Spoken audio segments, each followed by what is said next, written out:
Roll sound rolling. আপনারা শুনছেন roll sound গল্প, ছেলেবেলার ফেলে আসা গল্পের ঠিকানা।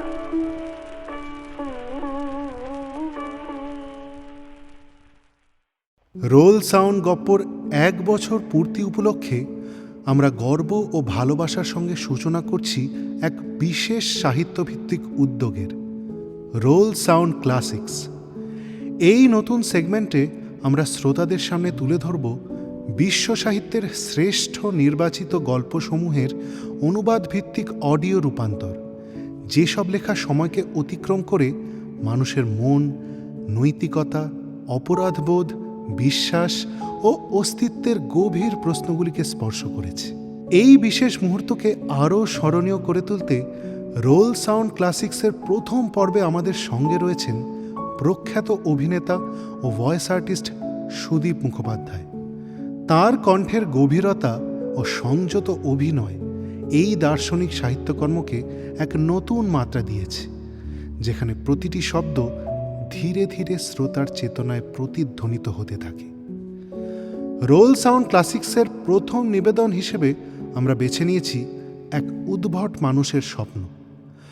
বিশ্ব সাহিত্যের অন্যতম শ্রেষ্ঠ চিন্তক ফিওদর দস্তয়েভস্কির এক অসাধারণ ছোট গল্প ড্রিম অফ আ রিডিকুলাস ম্যানের বাংলা রূপান্তর। অনুবাদ করেছেন সম্মান রায়। আত্মহননের ঠিক আগে দেখা এক স্বপ্ন একজন নিঃসঙ্গ মানুষের চোখ খুলে দেয়, যেখানে মানবজাতির পতন ও মুক্তির সম্ভাবনা একসঙ্গে উন্মোচিত হয়। এই গল্পটি প্রথম প্রকাশিত হয় 1877 সালে। রোল সাউন্ড ক্লাসিক্সের এই যাত্রা শুরু হোক আপনাদের সঙ্গে, শব্দে শব্দে, গল্পে গল্পে এবং চিন্তার গভীরে। Dream of A ridiculous man, এক উদ্ভট মানুষের স্বপ্ন। মূল কাহিনী ফিওদর দস্তয়েভস্কি, ভাষান্তর সম্মান রায়।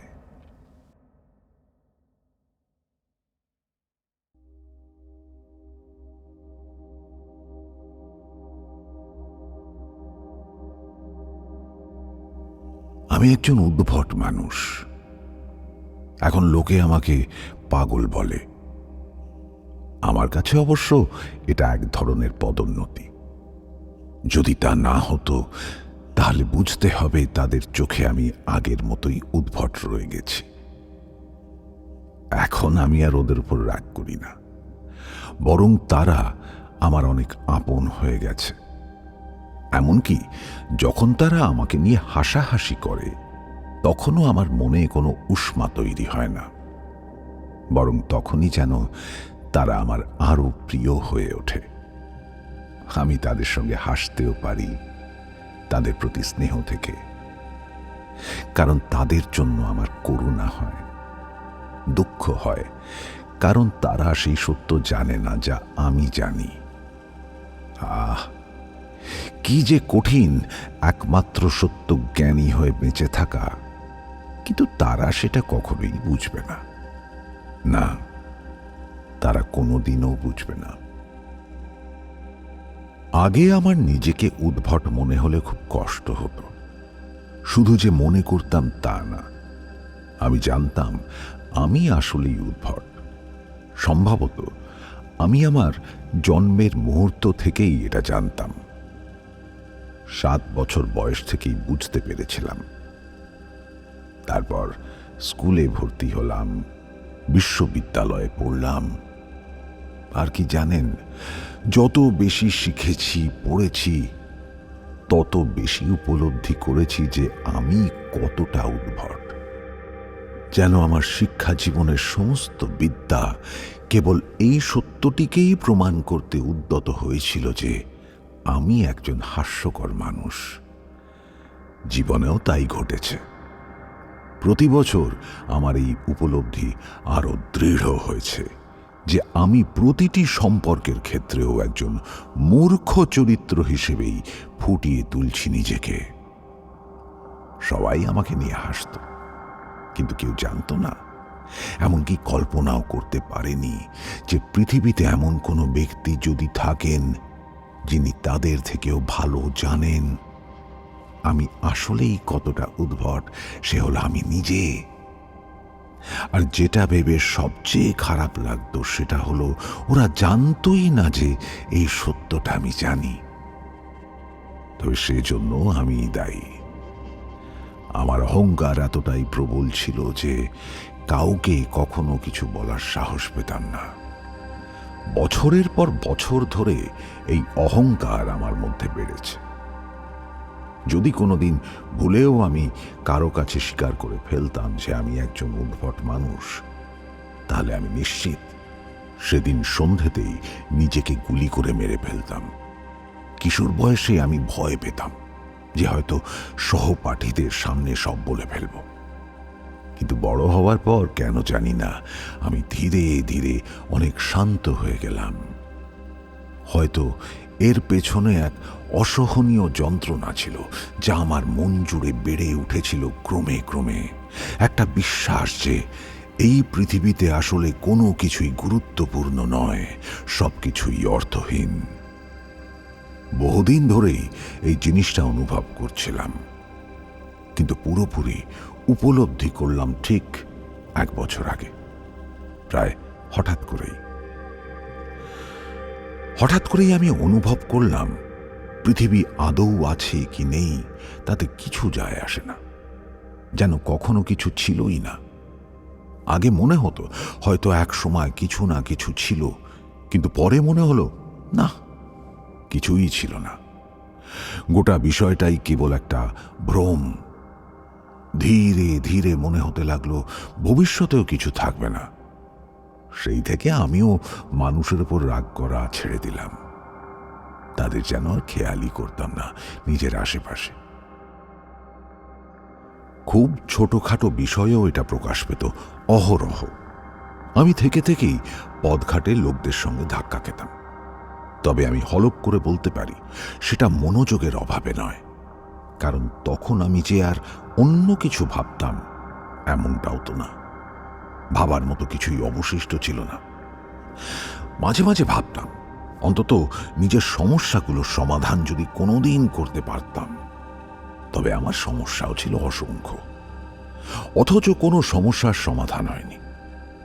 একসময় আমি সমস্যাগুলো নিয়ে ভাবনা চিন্তাই ছেড়ে দিলাম। তারপর সব সমস্যাই যেন মিলিয়ে গেল হাওয়ায়। আর ঠিক তখনই আমি আবিষ্কার করলাম সত্যকে। আমি সত্য জানতে পারি গত নভেম্বর মাসে, 3 নভেম্বর। আমি কোনোদিনও ভুলব না দিনটা।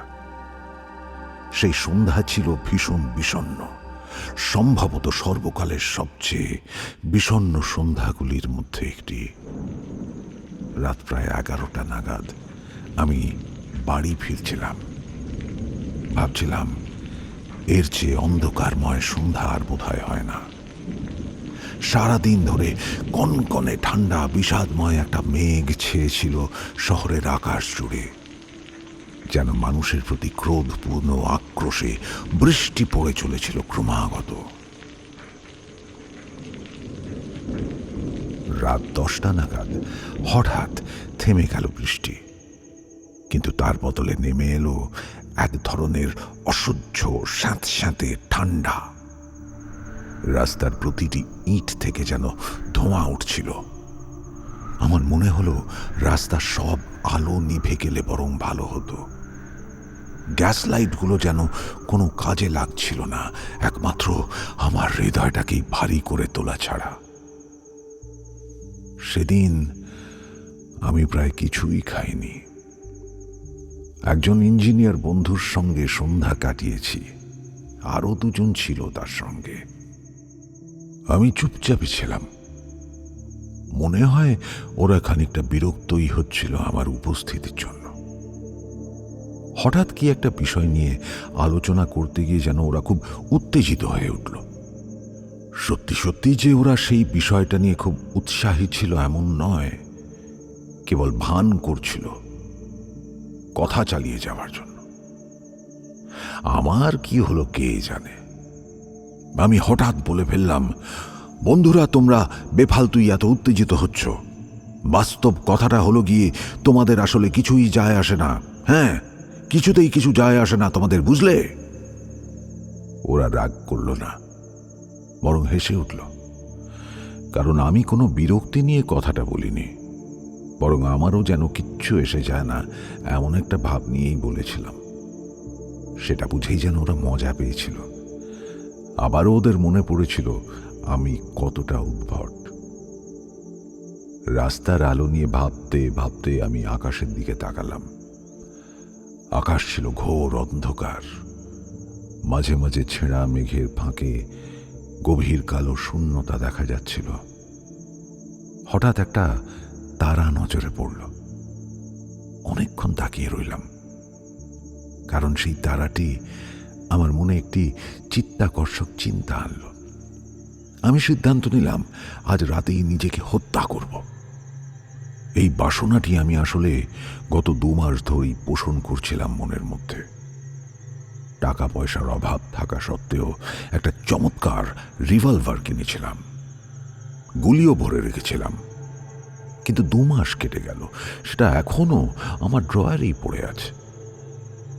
আসলে আমি এতটাই উদাসীন ছিলাম যে অপেক্ষা করছিলাম এমন একটা মুহূর্তের জন্য যখন উদাসীনতা একটু হলেও কাটবে, কেন জানি না। আর সেই সন্ধ্যার আকাশের তারাটাই যেন সেই মুহূর্ত এনে দিল। তখন ঠিক করলাম আজ রাতেই আমি এই কাজটা সারব। কেন তারা দেখে সেই চিন্তা মনে হলো জানি না। ঠিক তখনই একটা ছোট্ট মেয়ে আমার হাত ধরে টান দিল। শীতল এক রাত, রাস্তা ফাঁকা, দূরে একটা ঘোড়ার গাড়িতে একজন ঘুমোচ্ছিল। মেয়েটির বয়স 8 বছর মতো। মাথায় ওড়না, গায়ে একটা ভেজা ছেঁড়া জামা, পায়ে ছেঁড়া ভেজা জুতো, যেগুলো আজও আমার চোখে ভাসে।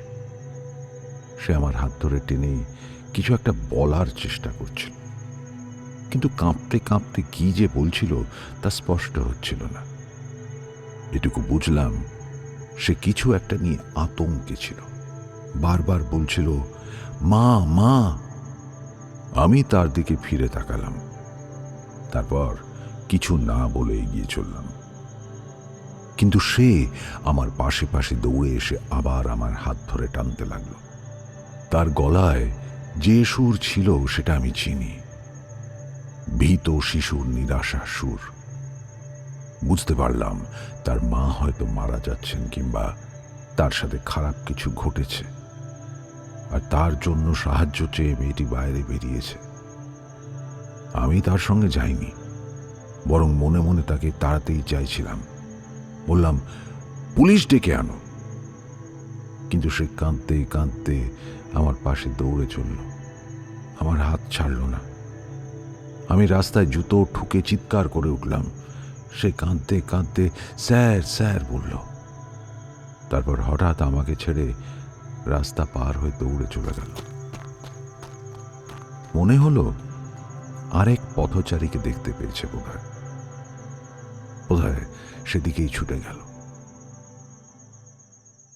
বাড়ি ফিরে আমি উঠে এলাম আমার 5ম তলার ঘরে। আমি এখানে একটা ছোট্ট কামরায় থাকি, যেখানে আরো কয়েকজন ভাড়াটে আছে।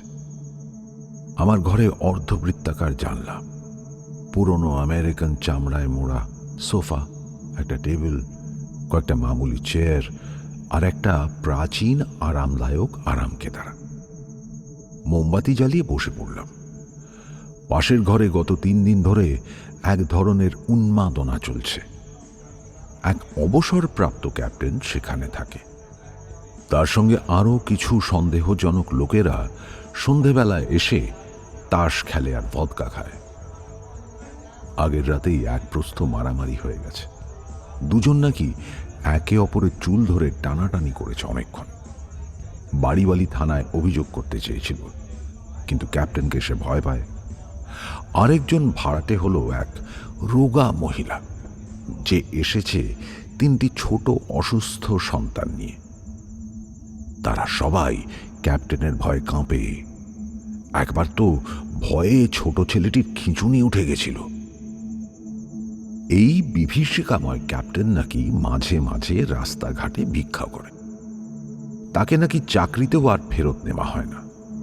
কিন্তু কি আশ্চর্য ব্যাপার, এই যে মাসখানেক ধরে ক্যাপ্টেন এত হইচই করছে, তাতে আমি কিন্তু একটুও বিরক্ত হই না। শুরু থেকেই তার সঙ্গে কোনো কথা হয়নি আমার। সেও যে আমার প্রতি খুব উৎসাহী এমন নয়। কিন্তু ওরা যে এত হই হুল্লোড় করে, আমি তার মধ্যেই রাতে এক টানা বসে থাকি, যেন ওদের কোনো অস্তিত্বই নেই। আমি পুরো রাত চেয়ারে বসে থাকি, কিচ্ছু করি না, শুধু বসেই থাকি। দিনের বেলা বই পড়ি, শুধু ভাবিও না কিছু। আমার একটা গোটা মোমবাতির পুরোটা রাত ধরে জ্বলে যায়। সে রাতে চুপচাপ বসে রিভলভারটা বার করে টেবিলে রাখলাম। মনে মনে প্রশ্ন করলাম, তবে কি এখনই? উত্তর এলো, হ্যাঁ এখনই। আমি নিশ্চিত ছিলাম আজ রাতেই নিজেকে গুলি করব, কিন্তু ঠিক কখন যে করব সেটা পরিষ্কার ছিল না তখনও। আর হয়তো আমি সত্যি গুলি করে ফেলতাম তখনই, যদি না সেই ছোট্ট মেয়েটি আমার হাত ধরে টানত। দ্বিতীয় অধ্যায়। যদিও আমার কাছে জীবনের কিছুই আর গুরুত্ব ছিল না, তবুও এটা সত্যি যে আমি তখনও যন্ত্রণা নামক অনুভূতিটিকে অনুভব করতে পারছিলাম। কেউ আমাকে আঘাত করলে আমার তখনও কষ্ট হতো। মানসিক দিক থেকেও কিন্তু একই ছিল ব্যাপারটা। যদি কোনো করুণ মর্মস্পর্শী ঘটনা ঘটত, তবে আমি সেই আগের মতোই তার জন্য দুঃখ বোধ করতাম। ঠিক সেই সময়ের মতো যখন জীবন আমার কাছে গুরুত্বপূর্ণ ছিল। সেই সন্ধ্যায় আমার মনের ভেতরে কোথাও যেন এক টুকরো সমবেদনা আমি অনুভব করছিলাম। একটি শিশুকে সাহায্য করা নিশ্চিতভাবেই আমার কর্তব্য। তাহলে কেন আমি সেই ছোট্ট মেয়েটিকে সাহায্য করিনি? হঠাৎ একটা প্রশ্ন আমার মাথায় ঘুরে বেড়াতে শুরু করেছিল, যার জবাব কিছুতেই খুঁজে পাচ্ছিলাম না। প্রশ্নটা আদতে অর্থহীন, কিন্তু তবুও আমাকে যেন খুবই বিরক্ত করছিল। আমি যখন ঠিকই করে ফেলেছি সেই রাতেই আমি আত্মহত্যা করব, তখন আমার জীবনে আর কিছুই তো গুরুত্বপূর্ণ হওয়ার কথা নয়। তাহলে কেন এই অদ্ভুত ব্যথার অনুভূতি হলো, যে অনুভূতি এখনকার আমার মনের অবস্থানের সঙ্গে একেবারেই বেমানান? আমি জানি না কিভাবে সেই মুহূর্তের সেই ক্ষণস্থায়ী অনুভূতি আমি বোঝাবো, কিন্তু বাড়ি ফিরে যখন টেবিলে বসেছিলাম, সেই অনুভূতি তখনও রয়ে গেছিল। অনেকদিন পর আমি এতটা বিরক্ত হয়েছিলাম। একের পর এক চিন্তা আসতে থাকলো। স্পষ্টভাবে বুঝলাম, যতক্ষণ না আমি একেবারে অস্তিত্বহীন হয়ে যাচ্ছি, ততক্ষণ আমি জীবিত। আর যেহেতু জীবিত, তাই আমি ব্যথা পেতে পারি, রাগ করতে পারি এবং নিজের কর্মের জন্য লজ্জিতও হতে পারি। হোক না তাই, কিন্তু যখন আমি নিজেকে হত্যাই করতে যাচ্ছি এই হয়তো 2 ঘন্টার মধ্যেই, তখন ওই ছোট্ট মেয়েটারই বা আমার কাছে কি গুরুত্ব? লজ্জা, দুঃখ কিংবা পৃথিবীর কোনো কিছুই তো তখন আর আমার উপর বর্তানোর কথা নয়। আমি তো একেবারে শূন্যে পরিণত হব, একেবারে শূন্য। তাহলে কি এটা সত্যি যে এই জ্ঞানটুকু যে আমি পুরোপুরি নিশ্চিহ্ন হয়ে যাব আর আমার জন্য কোনো কিছুরই আর অস্তিত্ব থাকবে না, এটা কি আমার করুণা বা লজ্জার অনুভূতির উপর একেবারেই প্রভাব ফেলে না? আমি তো পা ঠুকে চিৎকার করে উঠেছিলাম সেই হতভাগা শিশুর উপর, যেন তাকে বোঝাতে চেয়েছিলাম আমি কেবল সহানুভূতি বর্জন করিনি। যদি কোনো অমানবিক বা লজ্জাজনক আচরণও করি এখন, তাহলে সেটা আমার অধিকার, কারণ 2 ঘন্টা পরে আমার জন্য সবকিছুই শেষ হয়ে যাবে। আমি কি ওই কারণেই চিৎকার করেছিলাম? এখন আমি প্রায় নিশ্চিত যে সেটিই কারণ ছিল। তখন মনে হচ্ছিল জীবন আর পৃথিবীর অস্তিত্ব যেন এই মুহূর্তে পুরোপুরি আমার উপর নির্ভরশীল, যেন পৃথিবীটা এখন শুধু আমার জন্যই সৃষ্টি হয়েছে। যদি আমি নিজেকে হত্যা করি তবে অন্তত আমার জন্যই পৃথিবী আর থাকবে না। আচ্ছা, এটা কি সত্যিই অসম্ভব যে আমার চেতনা নিঃশেষ হয়ে গেলে পুরো পৃথিবীটাই মুছে যাবে? যেন এই জগৎটা, এইসব মানুষ সবই আমার চেতনারই অনুষঙ্গ। সবটা কেবল আমি আমি আমি যখন আমি টেবিলে বসে চিন্তা করছিলাম আর এইসব প্রশ্ন একটার পর একটা আমার মাথার মধ্যে ঘুরপাক খাচ্ছিল, আমি যেন একটা অদ্ভুত চেতনার জগতের দিকেই ধাবমান হচ্ছিলাম। হঠাৎ আমার মনে হলো হয়তো আমি আগে চাঁদে কিংবা মঙ্গলে বসবাস করতাম, আর সেখানে আমি কোনো একটা ভয়ঙ্কর, লজ্জাজনক, নিন্দনীয় কাজ করেছিলাম, যেমনটি কেবল দুঃস্বপ্নে কল্পনা করা সম্ভব। আর তারপর আমি এসে পড়েছি এই পৃথিবীতে। কিন্তু আগের সেই অপকর্মের স্মৃতি আমার মনে এখনো রয়ে গেছে, এবং আমি জানি যে আর কোনোদিনই আমি সেই গ্রহে আর ফিরে যেতে পারবো না। তাহলে কি পৃথিবী থেকে চাঁদের দিকে তাকিয়ে আমার লজ্জা হতো? আমার কি তখনও সেই কাজের জন্য অনুশোচনা হতো? ধুর, এসব একেবারেই বাজে, অর্থহীন, অতিরিক্ত চিন্তা। রিভলভারটা তো তখন আমার সামনেই পড়েছিল, আর আমার অস্তিত্বের প্রতিটি কোষ নিশ্চিত ছিল যে আমি আত্মহত্যা করব, নিশ্চয়ই করব। তবুও কেন জানি এই প্রশ্নগুলো আমাকে উত্তেজিত করে তুলল। আমি যেন ক্ষিপ্ত হয়ে উঠলাম। এখন আমি মরতে পারি না, না, যতক্ষণ না আমি এই প্রশ্নগুলোর উত্তর খুঁজে পাই ততক্ষণ তো নয়। সত্যি বলতে, সেই ছোট্ট মেয়েটি আমার প্রাণ বাঁচিয়ে দিয়েছিল, কারণ আমি গুলি চালানোর প্ল্যানটা স্থগিত করে দিলাম এই প্রশ্নগুলোর উত্তর খোঁজার উদ্দেশ্যে। এদিকে ক্যাপ্টেনের ঘরে হইচই একটু একটু করে থেমে আসছিল। তারা খেলা শেষ করে ঘুমোতে যাওয়ার উদ্যোগ করছিল, আর ধীরে ধীরে নিজেদের ঝগড়ার রেশ সামাল দিচ্ছিল। ঠিক তখনই হঠাৎ করে আমি আমার চেয়ারে ঘুমিয়ে পড়লাম টেবিলের সামনে বসে। এমনটা আগে কখনো ঘটেনি। আমি একেবারে নিজের অজান্তে অঘরে ঘুমিয়ে পড়লাম।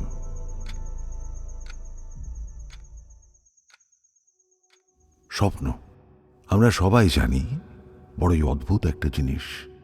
কখনো এর কিছু অংশ অসাধারণ বাস্তব হয়ে ধরা দেয়, যেন একটা রত্নের মতো নিখুঁত ও সূক্ষ্ম।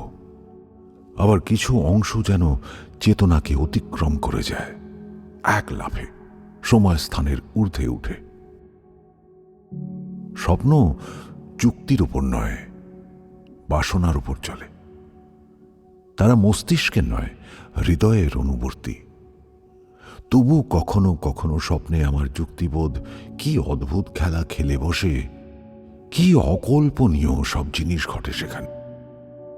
এই যেমন আমার ভাই মারা গেছে 5 বছর আগে, কিন্তু মাঝে মাঝেই আমি আমার স্বপ্নে তাকে দেখতে পাই।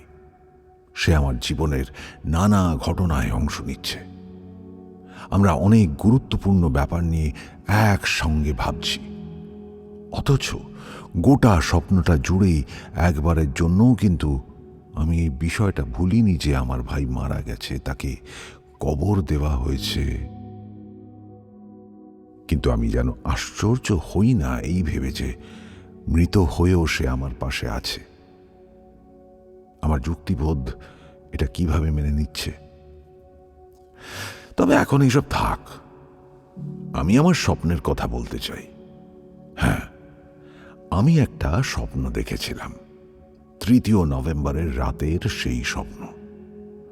সেই বিষয়ে আলোচনা হলে এখন লোকে আমায় খোঁচা দিয়ে বলে, আরে সে তো শুধু একটা স্বপ্নই ছিল, আর কিছু নয়। কিন্তু তাতে কি? যদি সেই স্বপ্নের দ্বারাই আমি আসল সত্যকে জেনে ফেলি, তাহলে সেটা স্বপ্ন ছিল কি বাস্তব তাতে কি যায় আসে? যদি কেউ একবার সত্যকে চিনে ফেলে, সত্যকে দেখে ফেলে, তাহলে সে জানে যে এটাই সত্য, আর কোনো সত্য নেই, থাকতে পারে না। তা সে জেগেই তা উপলব্ধি করে থাকুক বা ঘুমিয়ে। যদি তা স্বপ্নই হয়, হোক না, তবু সেই বাস্তব জীবন, যেটাকে আমি মুছে দিতে চেয়েছিলাম আত্মহত্যার মাধ্যমে, সেই জীবনই তো আমার স্বপ্নে নতুন করে ধরা দিল, নবীন, মহিমান্বিত, শক্তিতে ভরপুর হয়ে। শুনুন তাহলে 3য় অধ্যায়। আগেই বলেছি যে আমি প্রায় নিজের অজান্তেই ঘুমিয়ে পড়েছিলাম। এমনকি ঘুমের মধ্যেও যেন ঠিক আগের ভাবনাগুলোর মধ্যেই ডুবেছিলাম আমি। হঠাৎই স্বপ্নে দেখলাম আমি রিভলভারটা তুলে আমার বুকে তাক করছি।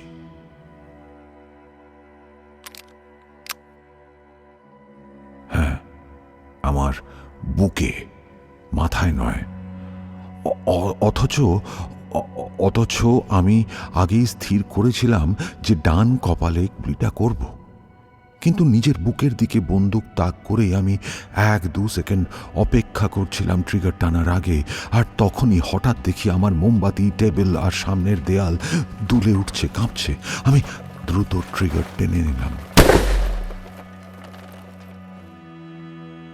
স্বপ্নে তো অনেক সময় দেখা যায় কেউ পড়ে যাচ্ছে, কাউকে ছুরি দিয়ে কোপানো হচ্ছে, কেউ মার খাচ্ছে, কিন্তু তবু আমরা ব্যথা অনুভব করি না, যদি না বিছানার কাঠে কোথাও ধাক্কা লেগে গিয়ে সত্যিই আঘাত পাই।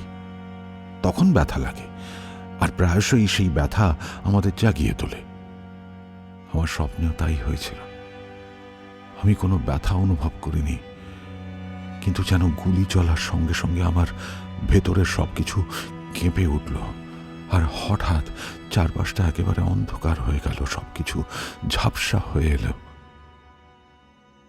মনে হলো আমি অন্ধ হয়ে গেছি, অসাড় হয়ে পড়েছি, আর শুয়ে আছি শক্ত কিছু একটার উপর চিত হয়ে। আমি কিছুই দেখতে পাচ্ছিলাম না, এমনকি সামান্য নড়াচড়াও করতে পারছিলাম না। লোকজন হাঁটছে, চেঁচাচ্ছে আমার চারপাশে, ক্যাপ্টেন চিৎকার করছে, বাড়িওয়ালি আর্তনাদ করছে। হঠাৎ আবার ভিন্ন এক মুহূর্ত, আমি যেন একটা বন্ধ কফিনে শুয়ে আছি, আর কেউ আমাকে বহন করে নিয়ে যাচ্ছে। আমি অনুভব করলাম কফিনটা কাঁপছে, দুলছে, আর সেই প্রথমবারের মতো আমার মনে হলো আমি মারা গেছি। একেবারে নিশ্চিত, একটু সন্দেহ নেই আমি মৃত। আমি কিছুই দেখতে পাচ্ছিলাম না, নড়তেও পারছিলাম না, তবে সবটা অনুভব করতে পারছিলাম, আর পারছিলাম ভাবতে। তবু আমি যেন খুব দ্রুতই এই অবস্থার সঙ্গে মানিয়ে নিলাম। স্বপ্নে যেমন হয়, যা ঘটছে সবকিছুই মেনে নিই আমরা, তেমনি নির্দ্বিধায় মেনে নিলাম ঘটমান সবকিছুকে। এরপর আমাকে মাটির নিচে পুঁতে ফেলা হলো। শেষকৃত্য সম্পন্ন করে সবাই চলে গেছে, আমি একা, একেবারে একা। আমি একটুও নড়াচড়া করিনি।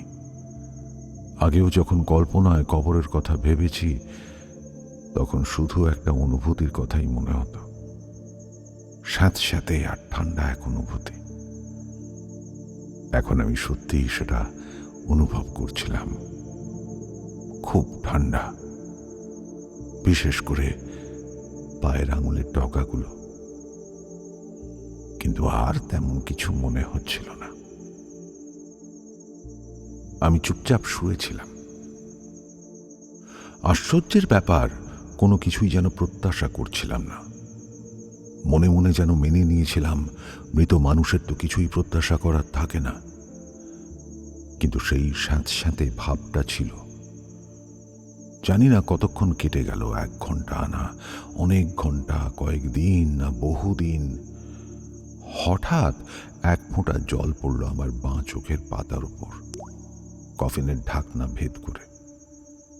তারপর 1 মিনিট পর আর 1 ফোঁটা, আবার 1 মিনিট পরে আরেকটি। এইভাবে নিয়ম করে প্রতি মিনিটে ফোঁটা ফোঁটা জল পড়তে লাগলো। আমার হৃদয়ে এক প্রবল ক্ষোভের অগ্নিশিখা জ্বলে উঠল।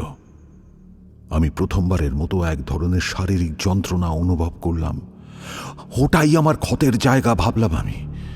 গুলিটা ওখানেই লেগেছিল। এদিকে প্রতি মিনিটে 1 ফোঁটা করে জল পড়তেই থাকলো আমার চোখের উপর। আর তখনই আমি যেন শুধু গলার আওয়াজ দিয়ে নয়, আমার সমগ্র সত্তা দিয়ে ডাক দিলাম সেই শক্তিকে, যার হাতে এইভাবে বিব্রত হতে হচ্ছিল আমায়। শোনো, তুমি যেই হও না কেন, যদি তুমি সত্যিই থেকে থাকো আর এখন আমার সাথে যা ঘটছে তার অতিরিক্ত যদি কিছু ঘটার সম্ভাবনা থেকে থাকে, তবে এখনই তা ঘটতে দাও। কিন্তু যদি আত্মহত্যা করার জন্য আমার উপর প্রতিশোধ নিতে চাও এই বিকট ও অযৌক্তিক খেলা দিয়ে, তবে জেনে রেখো তোমার জন্য রইল আমার অপরিসীম অবজ্ঞা।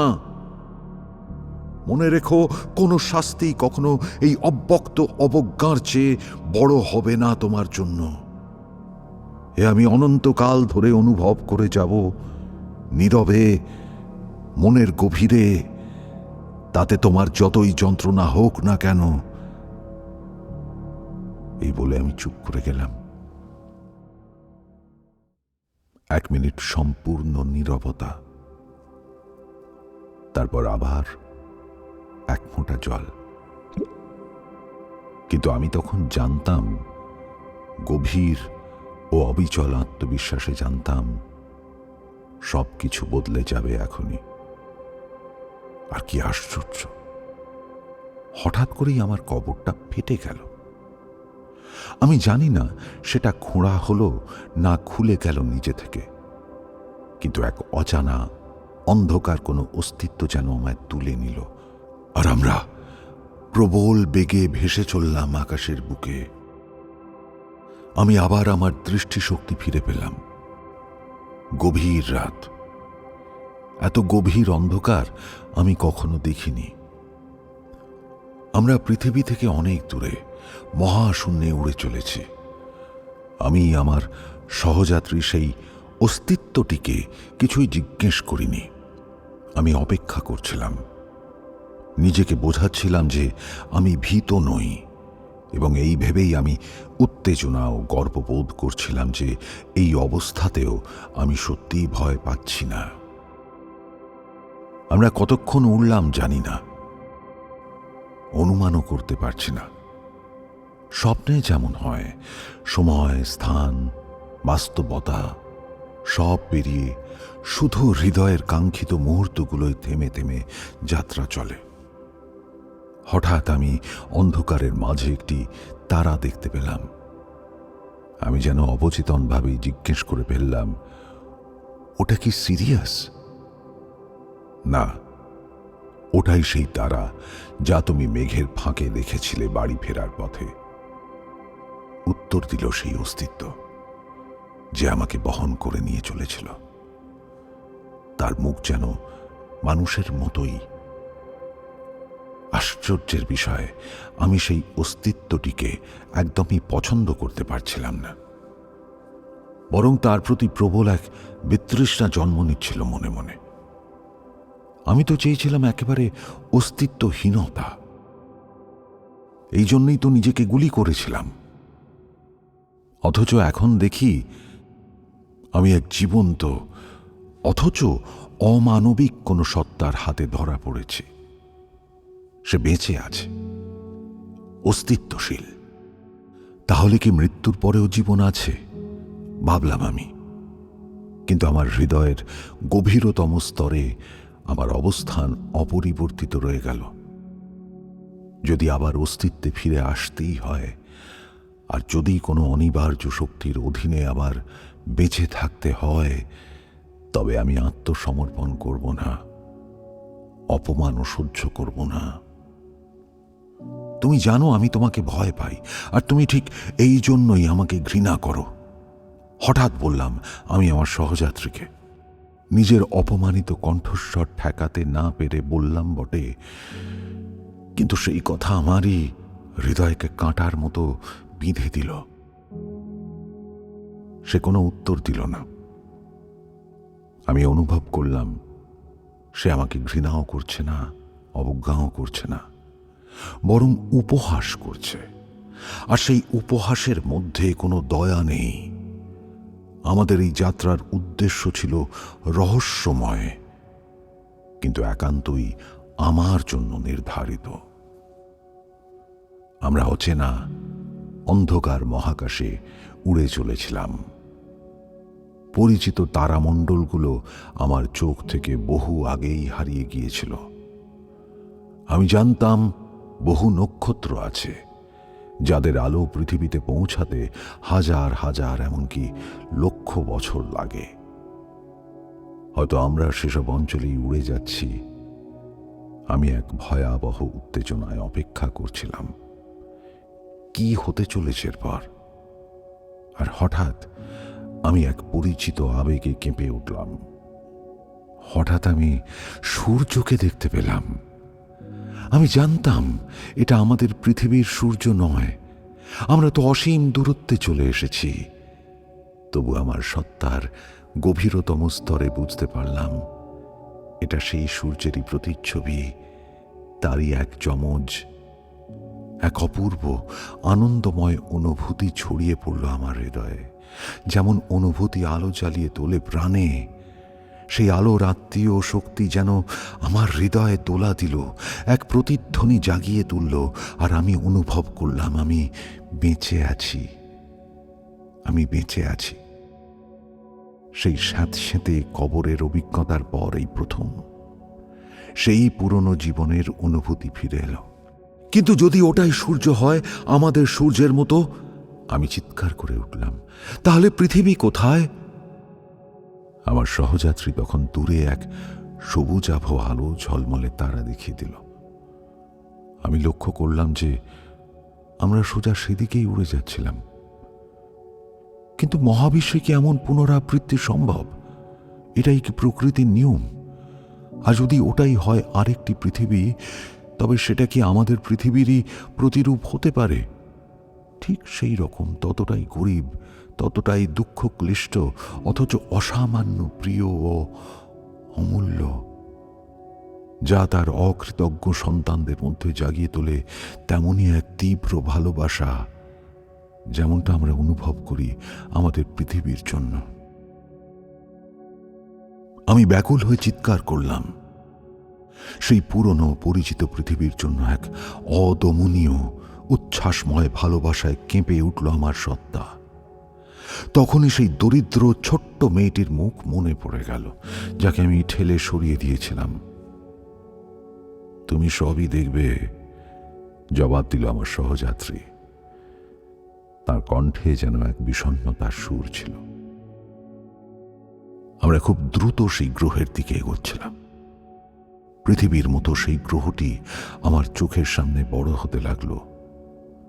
আমি ইতিমধ্যেই দেখতে পাচ্ছিলাম সমুদ্র, ইউরোপের রেখার আভাস। আর তখনই হঠাৎ এক অদ্ভুত ঈর্ষার আলো জ্বলে উঠল আমার হৃদয়ে। কি করে এটা আবার করতে পারে? কি প্রয়োজন এমন পুনরাবৃত্তির? আমি ভালোবাসতে পারি এবং ভালোবাসি কেবল সেই পৃথিবীকেই যেটা আমি ছেড়ে এসেছি, যেটার বুক আমি নিজের রক্তে রঞ্জিত করেছিলাম যখন অকৃতজ্ঞভাবে নিজের হৃদয়ে গুলি চালিয়ে আমি জীবনকে শেষ করেছিলাম। কিন্তু আমি কখনোই সেই পৃথিবীকে ভালোবাসা থামাইনি। বরং যেদিন আমি তাকে ছেড়ে এসেছি, সেই রাতেই সবচেয়ে বেশি ভালোবেসেছিলাম তাকে। এই নতুন পৃথিবীতে কি কোনো যন্ত্রণা আছে? আমাদের পৃথিবীতে যে আমরা ভালোবাসতে পারি কেবল যন্ত্রণা দিয়েই। আর কোনো ধরনের ভালোবাসা আমাদের জানা নেই। আমি চাই সেই যন্ত্রণা ভালোবাসার জন্য এই মুহূর্তে। আমি তৃষ্ণার্ত, আকুল হয়ে চাই সেই পৃথিবীর মাটি অশ্রু দিয়ে চুম্বন করতে। আমি চাই না আর কোনো পৃথিবীর জীবন। আমি মানব না, আমি মানব না। হঠাৎ আমি লক্ষ্য করলাম আমার সহযাত্রী আমাকে ছেড়ে চলে গেছে।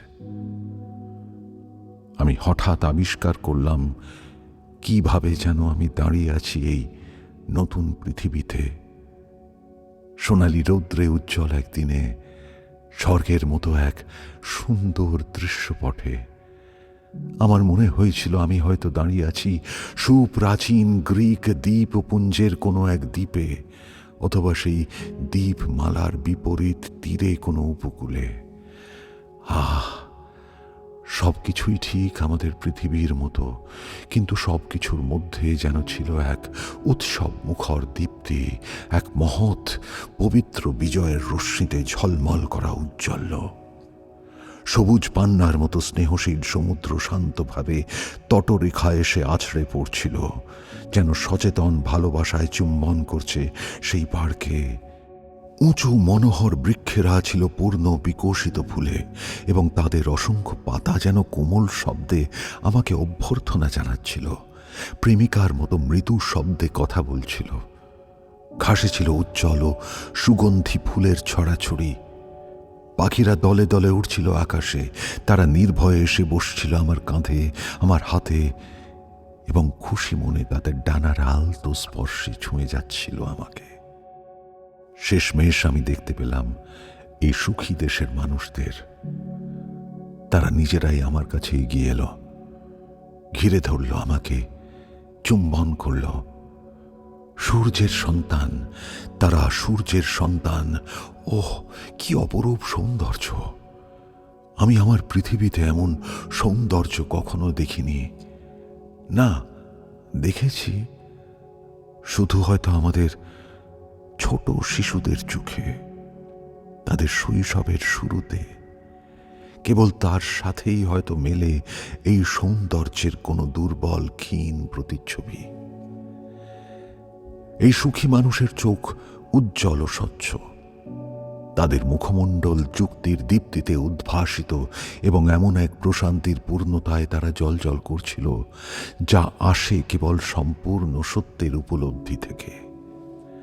সেই মুখগুলো ছিল আনন্দময়, তাদের কণ্ঠে ও কথায় ছিল এক শিশু সুলভ উচ্ছ্বাসের সুর। আহা, প্রথম দৃষ্টিতেই, প্রথম মুহূর্তেই আমার কাছে যেন পুরোটা পরিষ্কার হয়ে গেল। এ হলো সেই পৃথিবী যাকে পাপ এখনো কলুষিত করতে পারেনি।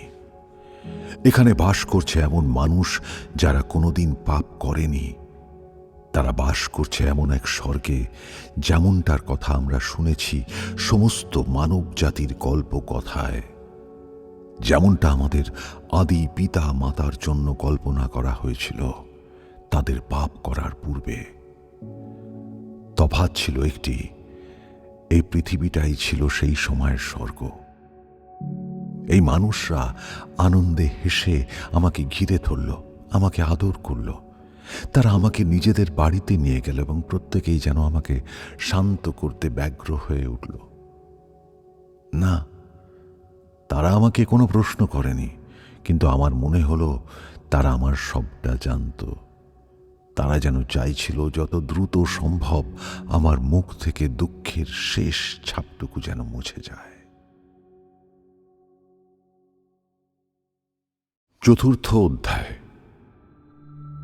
জানেন, যদি এ কেবল একটি স্বপ্ন হয়, তবুও সেই নির্দোষ ও অপরূপ মানুষগুলোর যে ভালোবাসা আমি অনুভব করেছিলাম, তা আজও আমার হৃদয়ে অম্লান হয়ে রয়েছে। আমি এখনো অনুভব করি যেন তাদের ভালোবাসা দূরে কোথাও থেকে এখনো আমার দিকে ছড়িয়ে পড়ছে। আমি নিজে তাদের দেখেছি, চিনেছি, আর তাদের সত্যিকারের ভালোবাসায় বিশ্বাস করেছি।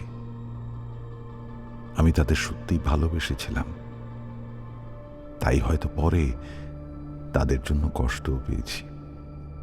একজন আধুনিক রুশ, বোকা পিটার্সবার্গ বাসী হিসেবে আমার কাছে একটা বিষয় তখনও দুর্বোধ্য মনে হয়েছিল, যে তারা এত কিছু জানলেও আমাদের মতো কোনো বিজ্ঞান তাদের নেই।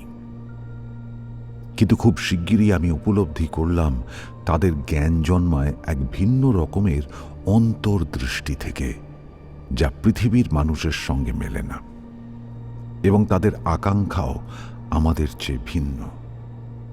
তারা কিছুই চায় না, তারা সর্বদা শান্তিতে থাকে।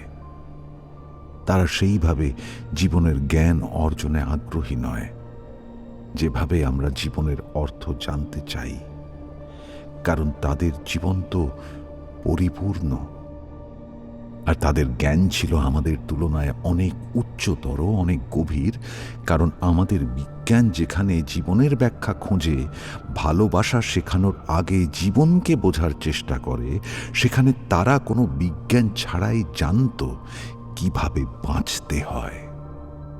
এবং এটা আমি বুঝতে পারলেও নিজের মধ্যে তা প্রতিফলিত করতে পারিনি। তাদের সেই জ্ঞান আমার আয়ত্তের বাইরে ছিল। তারা আমাকে তাদের গাছ দেখিয়েছিল, এবং আমি ভুলতেই পারবো না কি গভীর ভালোবাসায় তারা সেই গাছগুলোর দিকে তাকিয়েছিল, যেন তারা নিজের মতোই কোনো জীবন্ত প্রাণীকে দেখছে। হয়তো এটা বললে অত্যুক্তি হবে না যে তারা সেই গাছদের সঙ্গে কথাবার্তাও বলতো। হ্যাঁ, তারা গাছেদের ভাষা খুঁজে পেয়েছিল, এবং আমি নিশ্চিত তারা পরস্পরকে বুঝতে পারত। প্রকৃতিকে তারা সেই চোখেই দেখত। সেভাবেই তারা অন্য প্রাণীদের দিকেও তাকাত এবং তাদের সঙ্গে শান্তিতে বাস করত। কখনো আক্রমণ করত না, বরং ভালোবাসত। তারা আকাশের তারার দিকে ইঙ্গিত করে আমাকে কিছু বলেছিল, যা আমি বুঝতে পারিনি। কিন্তু আমি নিশ্চিত তারা সেসব তারার সঙ্গে কেবল বৌদ্ধিক চিন্তা ভাবনার মাধ্যমে নয়, কোনো জীবন্ত যোগাযোগের মাধ্যমেও যুক্ত ছিল। হায়, তারা আমাকে কিছু বোঝানোর চেষ্টা করত না, শুধু ভালোবাসত। কিন্তু আমি জানতাম তারা কখনোই আমাকে পুরোপুরি বুঝতে পারবে না। তাই আমি আমাদের পৃথিবীর কথা খুব কমই বলতাম। আমি কেবল তাদের সামনে সেই পৃথিবীর মাটিকেই চুম্বন করতাম যেখানে তারা বাস করত, এবং সেখানে তাদের মধ্যে থেকেই আমি নীরবে তাদেরই উপাসনা করতাম। আর তারা সেটা দেখত, এবং আমার উপাসনায় কখনো লজ্জা পেত না, কারণ তাদের নিজেদের মধ্যেও ভালোবাসা ছিল অফুরন্ত। তারা আমার জন্য কষ্ট পেত না, এমনকি যখন আমি তাদের পায়ের কাছে কেঁদে চুম্বন করতাম, তারা তখনও খুশি মনে বুঝে নিত আমার ভালোবাসা কত গভীর। তারা সেটির প্রতি উত্তরও দিত তাদের ভালোবাসার মাধ্যমে।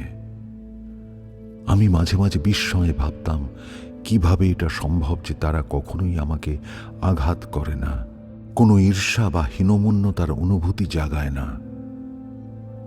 আমি ভাবতাম আমি তো একজন অহংকারী আর মিথ্যুক মানুষ, তবুও কেন আমি কখনো তাদের কাছে আমার জ্ঞানের কথা বলিনি, এমন জ্ঞান যা তারা জানে না। কেন আমি কখনো তাদের চমকে দেওয়ার জন্য কিছু বলিনি। তারা ছিল শিশুদের মতো আনন্দময় ও সরল। তারা তাদের সুন্দর বনের ভেতর ঘুরে বেড়াত, মধুর গান গাইত। তাদের খাদ্য ছিল হালকা, সেই সকল গাছের ফল, বনের মধু আর প্রাণীদের দুধ যারা তাদের ভালোবাসত।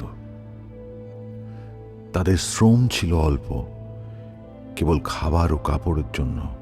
শ্রম তাদের কাছে কোনো বোঝা ছিল না।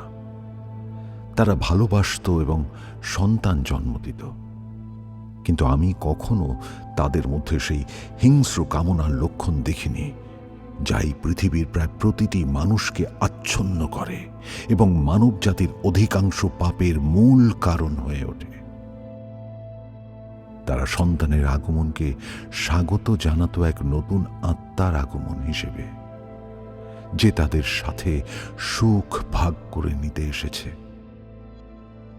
তাদের মধ্যে কোনো ঝগড়া ছিল না, হিংসা তো দূরের কথা। তারা এই শব্দগুলোর মানেও জানত না। তাদের সকল সন্তানই ছিল সর্বজনীন সন্তান, কারুর একার নয়, কারণ তারা সবাই ছিল একটাই পরিবার। তাদের মধ্যে রোগ ব্যাধি প্রায় ছিলই না। মৃত্যু ছিল, কিন্তু তা ছিল শান্ত, যেন ঘুমিয়ে পড়ার মতো। মৃত্যুশয্যায় তারা আশীর্বাদ ও হাসি দিয়ে বিদায় নিত, এবং যারা পাশে থাকত তাদের মুখেও থাকত উজ্জ্বল ও স্নিগ্ধ হাসি। আমি কখনো সেখানে কান্না দেখিনি, কেবল দেখেছি ভালোবাসা, এক ধরনের আত্মবিস্মৃত উচ্ছ্বাস, কিন্তু শান্ত, ধ্যানমগ্ন উচ্ছ্বাস। মনে হতো যেন তারা মৃত্যুর পরও নিজেদের প্রিয়জনের সঙ্গে সম্পর্ক বজায় রাখে, এবং মৃত্যু মোটেই তাদের বন্ধনকে ছিন্ন করতে পারে না। আমি যখন তাদের কাছে অমরত্বের কথা জিজ্ঞেস করেছিলাম, তারা বুঝতেও পারেনি। তাদের জন্য এটা কোনো প্রশ্নই ছিল না। তারা এতটাই নিশ্চিত ছিল যে যুক্তির সাহায্য ছাড়াই তারা জানত অমরত্ব সত্য। তাদের কোনো উপাসনালয় ছিল না, কিন্তু ছিল এক নিরবচ্ছিন্ন জীবন্ত অনুভব, সারা বিশ্ব ব্রহ্মাণ্ডের সঙ্গে একাত্মতার। তাদের কোনো ধর্মীয় মতবাদ ছিল না, কিন্তু তারা জানত যখন তারা পৃথিবীর সুখের সীমায় এসে পৌঁছবে, তখন জীবিত ও মৃত সকলের জন্য শুরু হবে এক আরো গভীর, আরো পূর্ণ সম্পর্ক সমগ্র বিশ্ব ব্রহ্মাণ্ডের সঙ্গে। তারা সেই মুহূর্তটির প্রতীক্ষা করত আনন্দে, কিন্তু কোনো তাড়াহুড়ো করত না, আকুল হতো না, বরং মনে হতো যেন তারা আগেই তার কিছুটা স্বাদ পেয়েছে। রাতে ঘুমোতে যাওয়ার আগে তারা একসঙ্গে গান গাইত, সুরেলা কণ্ঠে, একত্রে সঙ্গীতের সুষমায়।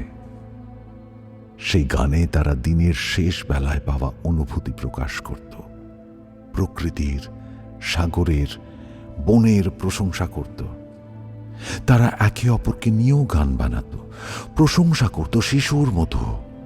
সেই গান ছিল সহজ, সরল, তা সরাসরি এক হৃদয় থেকে আসত এবং সোজা অন্যের হৃদয়ে গিয়ে পৌঁছত। শুধু গানই নয়, তাদের সমগ্র জীবন জুড়েই তারা একে অপরকে মুগ্ধ হয়ে দেখত। এ যেন একে অপরের প্রেমে পড়ার মতো। তবে সেটি ব্যক্তির প্রতি প্রেম নয়, সেটি ছিল এক সর্বব্যাপী, সর্বজনীন ভালোবাসা। তাদের কিছু গান ছিল গম্ভীর এবং উচ্ছ্বাসময়, যার অর্থ আমি প্রায় কিছুই বুঝতে পারতাম না। যদিও বা শব্দগুলো বুঝতাম, তবুও তাদের সম্পূর্ণ তাৎপর্য কখনো উপলব্ধি করতে পারতাম না। যেন সে অর্থ আমার মনের ধরা ছোঁয়ার বাইরে ছিল। তবু আমার হৃদয়ে অজান্তেই তা ক্রমশ শুষে নিত নিজের মধ্যে। আমি প্রায়ই তাদের বলতাম যে আমি আগে থেকেই জানতাম ওদের কথা, ওদের মহিমার কথা। আমার হৃদয়ের স্বপ্নে, আমার কল্পনার দৃশ্যপটে আমি তাদের দেখেছিলাম। আমি বলতাম, আমাদের পৃথিবীতে কখনো কখনো সূর্য অস্ত যাওয়ার দৃশ্য দেখতে দেখতে আমি কেঁদে ফেলেছি। আমি বলতাম, আমাদের পৃথিবীর মানুষদের প্রতি আমার ঘৃণার মধ্যেও এক ধরনের আকুতি ছিল। কেন আমি ওদের ঘৃণা করতে গিয়েও শেষমেশ ভালোবেসে ফেলি? কেন আমি ওদের ক্ষমা না করে পারি না? আমার ভালোবাসার মধ্যেও ছিল এক যন্ত্রণার ছায়া। কেন আমি ওদের ভালোবাসতে গিয়ে ওদের প্রতি ঘৃণা অনুভব করি? তারা আমার কথা শুনত, কিন্তু আমি দেখতাম তারা আমার বক্তব্য সম্পূর্ণ বুঝতে পারছে না। তবুও ওদের কাছে এসব বলার জন্য আমার কখনো অনুতাপ হয়নি, কারণ আমি জানতাম ওরা এটুকু বুঝতে পারছে যে আমি যাদের পেছনে ফেলে এসেছি তাদের জন্য আমার যন্ত্রণা কতটা গভীর। কিন্তু যখন তারা তাদের স্নিগ্ধ মায়াময় চোখে আমার দিকে তাকাতো, যখন আমি অনুভব করতাম তাদের উপস্থিতিতে আমার হৃদয়টাও ধীরে ধীরে নিষ্পাপ ও ন্যায়পরায়ণ হয়ে উঠছে তাদের মতোই, তখন জীবনের পরিপূর্ণতার যে অনুভূতি হৃদয় জুড়ে উঠত তা যেন শ্বাসরোধ করে দিত আমার। আমি নীরবে তাদের উপাসনা করতাম। এখন সবাই আমার মুখের উপর হেসে বলে, এইসব খুঁটিনাটি স্বপ্নে দেখা সম্ভব নয়। তুমি আসলে মনের মধ্যে কোনো এক উন্মত্ত আবেগ অনুভব করেছিলে, আর পরে জেগে উঠে সেই আবেগ থেকে এসব ঘটনা নিজেই বানিয়ে নিয়েছ মনের মধ্যে। আমি যখন বলি হ্যাঁ, হতে পারে এমনটাই হয়েছে, তখন তারা হাসতে হাসতে গড়াগড়ি খায় আমার সামনেই। হায়, তাদের কথা বলতে গিয়ে আমি যে কি পরিমাণ হাসির খোরাক হয়েছি। আমি স্বীকার করি, স্বপ্নে আমি যে অনুভূতি পেয়েছিলাম তাই শুধু আমার হৃদয়ে রয়ে গেছে। কিন্তু আমার দেখা সেই স্বপ্নের আসল চিত্র, যেগুলো আমি তখন সত্যিই দেখেছিলাম, তারা এত মধুর ছিল, এত মনোমুগ্ধকর, এত বাস্তব, যে জেগে উঠে আমি কোনোভাবেই সেই সৌন্দর্যকে ভাষায় প্রকাশ করতে পারিনি।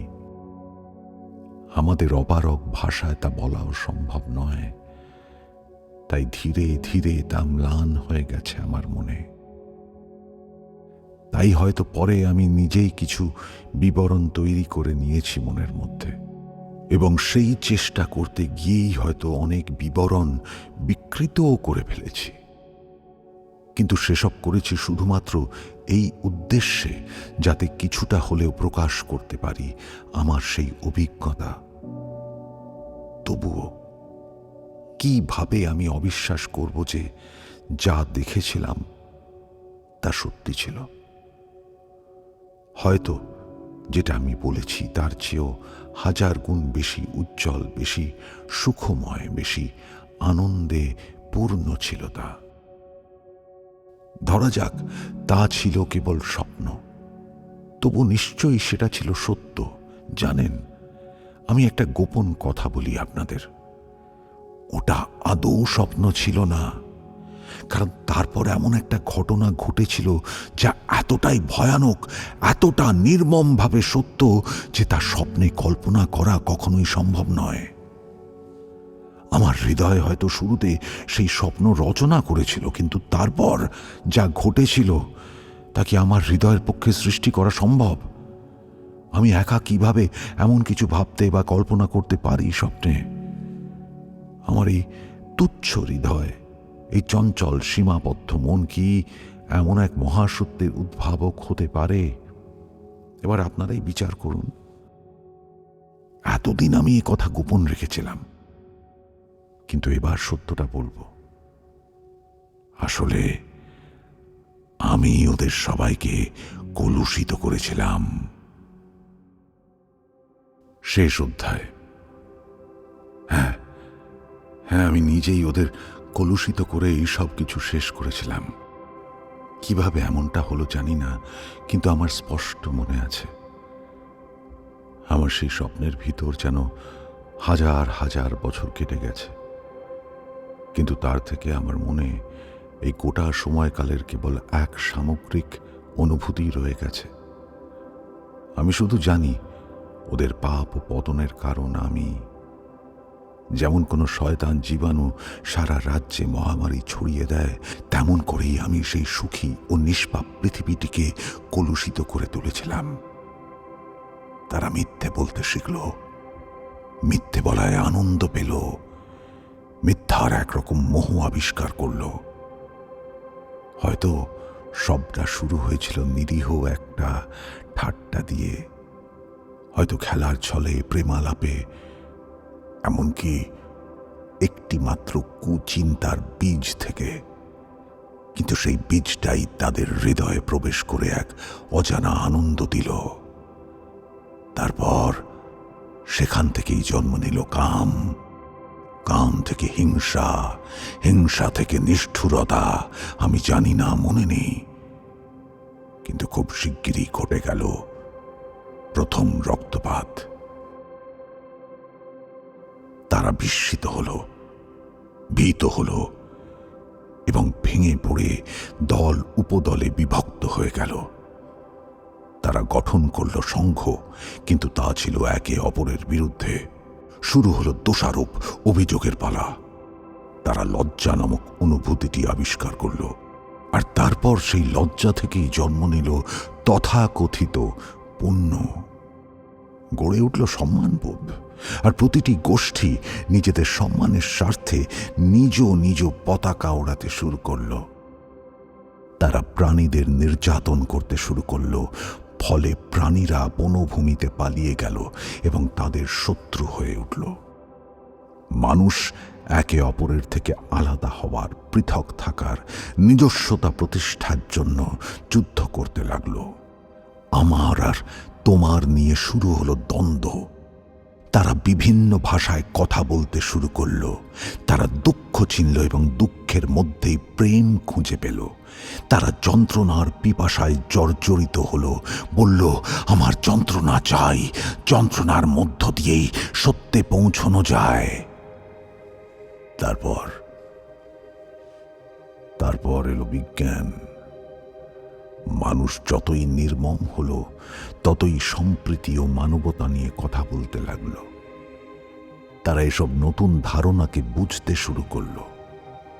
তারা যত বেশি অপরাধ করল, তত বেশি বিচারের পদ্ধতি আবিষ্কার করল, আইন রচনা করল, আর সেই আইন কার্যকর রাখতে স্থাপন করল গিলোটিন। তারা ভুলে গেল তারা কি হারিয়েছে। এমনকি তারা এই বিশ্বাসই হারিয়ে ফেলল যে তারা কোনোদিন সুখী ও নিষ্পাপ ছিল। তারা এই সম্ভাবনার উপর হাসতে লাগলো, ব্যঙ্গ করতে লাগলো। ওটা তো কেবল একটা স্বপ্ন ছিল। হায়, তারা সেই সুখের স্পষ্ট রূপ কল্পনাও করতে পারল না। কিন্তু আশ্চর্যের বিষয়, সেই সুখের উপর বিশ্বাস হারিয়ে ফেললেও তারা আবারও নিষ্পাপ ও সুখী হওয়ার জন্য এমন আকুল হয়ে উঠল যেন তারা শিশু। তারা সেই আকাঙ্ক্ষার প্রতিমূর্তি গড়ল, মন্দির বানালো, পুজো শুরু করল। তারা জানতো যে সেটা আর কখনো ফিরে পাওয়া যাবে না, তবু তারা চোখের জলে সেটার আশায় পুজো করে গেল। যদি এমন হতো কেউ তাদের আবার সেই হারানো সুখের জগতে ফিরিয়ে নিয়ে যেত এবং জিজ্ঞেস করত, তোমরা কি আবার ফিরে যেতে চাও? তারা নাই বলতো। তারা আমাকে বলল, হ্যাঁ, আমরা প্রতারক, পাপী, ব্যভিচারী জানি, এবং তা নিয়ে আমরা চোখের জল ফেলি, দুঃখ পাই। আমরা নিজেদের শাস্তি দিই। হয়তো সকলের উপর যিনি আছেন, সেই দয়ালু বিচারক যার নাম আমরা জানি না, তার চেয়েও বেশি শাস্তি আমরাই নিজেদের দিই। কিন্তু আমাদের বিজ্ঞান আছে এবং তার মাধ্যমে আমরা নিশ্চয় সত্যকে খুঁজে পাব। আমরা তা বুঝে উঠব। জ্ঞান হলো অনুভূতির চেয়ে উচ্চতর। জীবনকে জানার চেতনা জীবনের চেয়েও বড়। বিজ্ঞান আমাদের জ্ঞান দেবে, জ্ঞান থেকে আসবে জ্ঞানের আইন, আর সেই আইনই হবে প্রকৃত সুখের চেয়েও মহৎ। এই কথাগুলো বলার পর তাদের প্রত্যেকে নিজেকেই সবচেয়ে বেশি ভালোবাসতে শুরু করল। তারপর তারা যেন অন্যভাবে কিছু করতেই পারত না আর। প্রতিটি ব্যক্তি নিজের অধিকারকে এতটাই ঈর্ষা করতে লাগলো যে সে তা অন্যের অধিকার ধ্বংস করাকেই জীবনের মুখ্য উদ্দেশ্য বানিয়ে ফেলল। শুরু হলো দাসত্ব, এমনকি স্বেচ্ছা দাসত্ব। দুর্বলরা সহজেই শক্তিশালীদের কাছে মাথা নোয়ালো, এই শর্তে যে তারা যেন বলশালীদের সাহায্যে নিজের থেকেও যারা দুর্বল তাদেরকে দমন করতে পারে। তখন কিছু সিদ্ধ পুরুষ এলেন, যারা কান্না ভেজা চোখে এদের অহংকার, ভারসাম্যহীনতা আর লজ্জাবোধের অবক্ষয় নিয়ে কথা বললেন। কিন্তু মানুষ তাদের নিয়ে হাসাহাসি করল। কেউ কেউ পাথর ছুঁড়ে মারল, পবিত্র রক্ত পড়ল মন্দিরের চৌকাঠে। তারপর কিছু মানুষ এলো যারা ভাবতে শুরু করল কিভাবে সবাইকে আবার একত্র করা যায়, যাতে প্রত্যেকে নিজের মতো করে নিজেকে ভালোবাসতে পারে, অথচ অন্যের ক্ষতিও না করে। সবাই যেন কোনো এক সমন্বয় প্রক্রিয়ায় একসঙ্গে বাস করতে পারে। কিন্তু এই চিন্তা নিয়ে শুরু হলো যুদ্ধ। প্রত্যেক লড়াকু দলই দৃঢ়ভাবে বিশ্বাস করল যে বিজ্ঞান, প্রজ্ঞা আর আত্মরক্ষার প্রবৃত্তি একদিন মানুষকে একটি যৌক্তিক ও শান্তিপূর্ণ সমাজে একত্রিত করবে। আর তাই কাজটা ত্বরান্বিত করতে বুদ্ধিমানরা ঠিক করল, যারা বোকা এবং তাদের পরিকল্পনা বুঝতে পারছে না তাদের সবাইকে যত দ্রুত সম্ভব ধ্বংস করে দিতে হবে।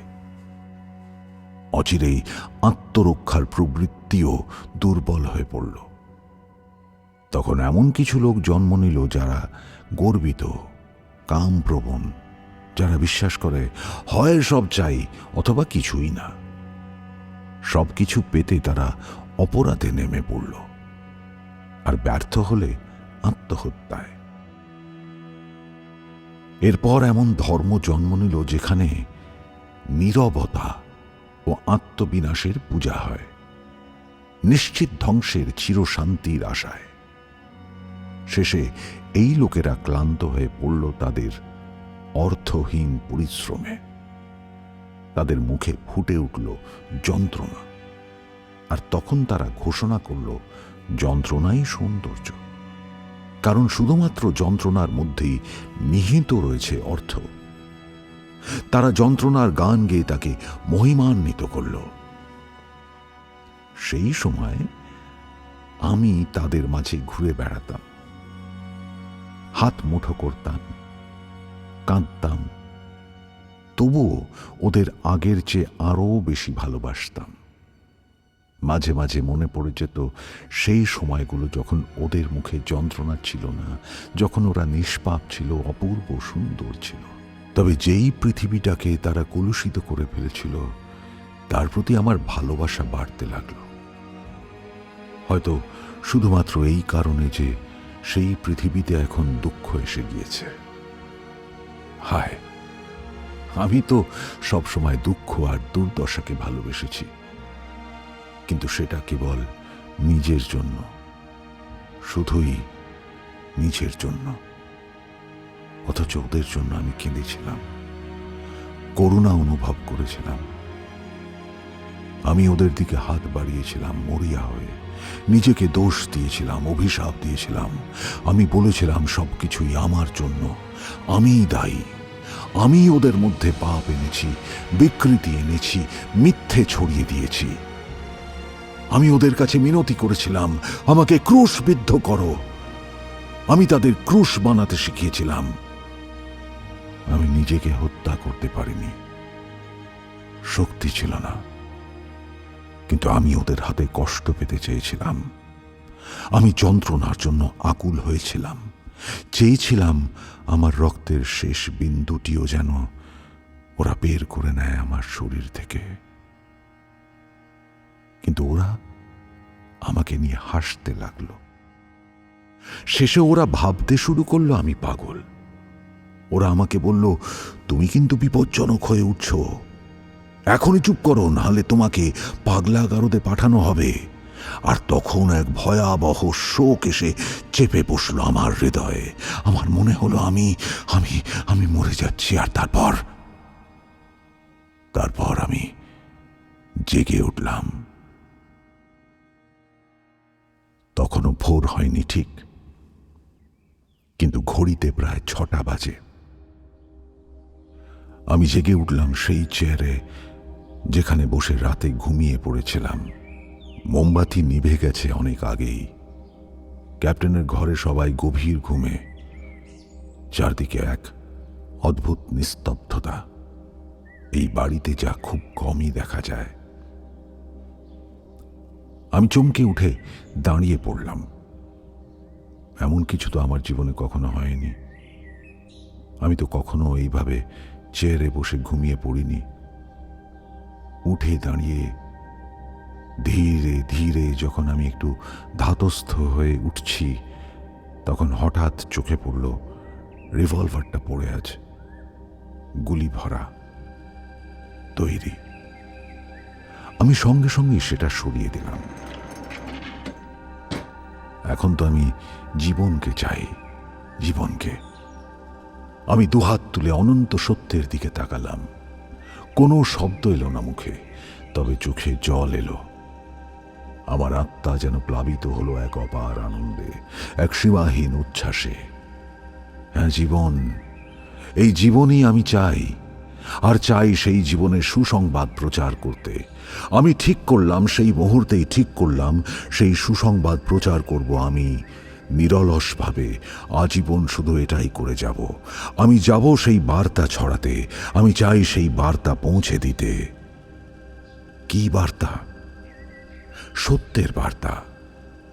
কারণ আমি তাকে দেখেছি, নিজের চোখে দেখেছি, দেখেছি তার সমস্ত মহিমায়। আর সেই থেকেই আমি প্রচার করছি। আর অদ্ভুতভাবে যারা আমাকে নিয়ে উপহাস করে তাদের আমি সবচেয়ে বেশি ভালোবাসি। কেন তা আমি জানি না, ব্যাখ্যা করতে পারি না, কিন্তু এমনটাই হচ্ছে। লোকজন বলে আমার সব কিছু নাকি গুলিয়ে গেছে, আমি নাকি বিভ্রান্ত। যদি এখনই আমি বিভ্রান্ত হয়ে থাকি, তাহলে ভবিষ্যতে কি হবে? এটা সত্যি, আমি ধোঁয়াশায় আছি। আর হয়তো সময়ের সঙ্গে সঙ্গে আরো বেশি করে বিভ্রান্ত হব। নিশ্চয়ই আমি অনেক ভুল করব বুঝতে শেখার আগে। মানে কিভাবে প্রচার করতে হয়, কি বলতে হয়, কি করতে হয়, তা সঠিকভাবে জানা তো সহজ কথা নয়। এই সব ব্যাপারই আমি বুঝি, দিনের আলোর মতো পরিষ্কার বুঝি। কিন্তু ভুল তো মানুষ মাত্রই করে। আসলে কি জানেন তো, সবাই কিন্তু যাচ্ছে একই দিকে, একই লক্ষ্যের দিকে। তা সে সাধু হোক বা চোর, শুধু পথটুকুই আলাদা। তবে আমি আর ভুল পথে যেতে পারি না, কারণ আমি সত্যকে দেখেছি। আমি দেখেছি এবং জানি মানুষ সুন্দর ও সুখী হতে পারে, এই পৃথিবীতে বাস করেই তা পারে, সবকিছু হারানোর পরও। আমি কখনোই বিশ্বাস করব না যে পাপই মানুষের স্বাভাবিক অবস্থান। আর আমার এই বিশ্বাসটা নিয়েই তারা হাসে। কিন্তু আমি কিভাবে বিশ্বাস না করি বলুন? আমি তো সত্যকে দেখেছি। এমন নয় যে আমি মনের মাধুরী মিশিয়ে সেটা কল্পনা করেছি। আমি দেখেছি, বাস্তবে দেখেছি। আর সেই জীবন্ত দৃশ্য আমার আত্মাকে চিরতরে পূর্ণ করে দিয়েছে। আমি এত নিখুঁতভাবে সেটা দেখেছি যে আমি বিশ্বাসই করতে পারি না। মানুষের কাছে তা অধরা। তাহলে আমি কিভাবে পথভ্রষ্ট হব? হয়তো কিছু ভুল করব, হয়তো কিছু শব্দ ধার করে বলবো, কিন্তু বেশি দিন না। কারণ সেই জীবন্ত দৃশ্য যা আমি দেখেছি তা আমার সঙ্গেই থাকবে, সব সময় আমায় পথ দেখাবে, আমায় চালিত করবে। আমি এখন সাহসে ভরপুর, উদ্যমে পূর্ণ।